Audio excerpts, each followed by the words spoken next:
Сәлем достар, бүгін желатиннен маска жасаймыз. Ол үшін бізге біраз қасық желатин, біраз қасық сүт және біраз қасық су қосып, жақсылап араластырамыз. Желатин теріні тазартуға, ағартуға және жасартуға әсер етеді. Сонымен қатар желатин әжіммен де жақсы күреседі.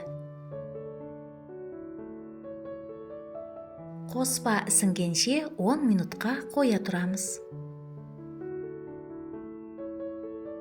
Содан кейін қоспаны ыдысқа салып, су құйып, баяу отта су моншасында жылытамыз.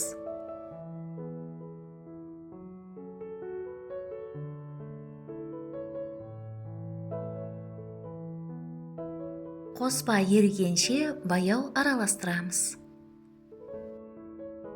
Достар, егер мені қолдағыңыз келсе, каналға жазылыңыз, лайк басыңыз, видео рецептпен достарыңызбен бөлісіңіз.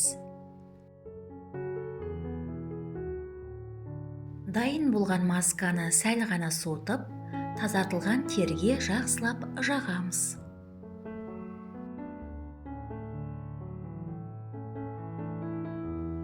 Сүт қосылған желатин маскасы теріні ылғалдандырады және нәрлендіреді, әжімді теріні тартады.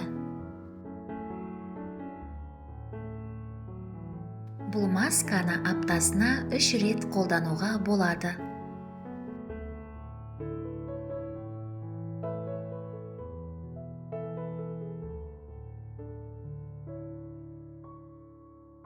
Сәл кептіріп, үстіне бірнеше қабат жағу керек. Масканы терімізде 30 минутқа дейін ұстаймыз. Содан кейін салқын сумен шаямыз. Сізге денсаулық, жастық және сұлулық тілеймін. Келесі кездескенше.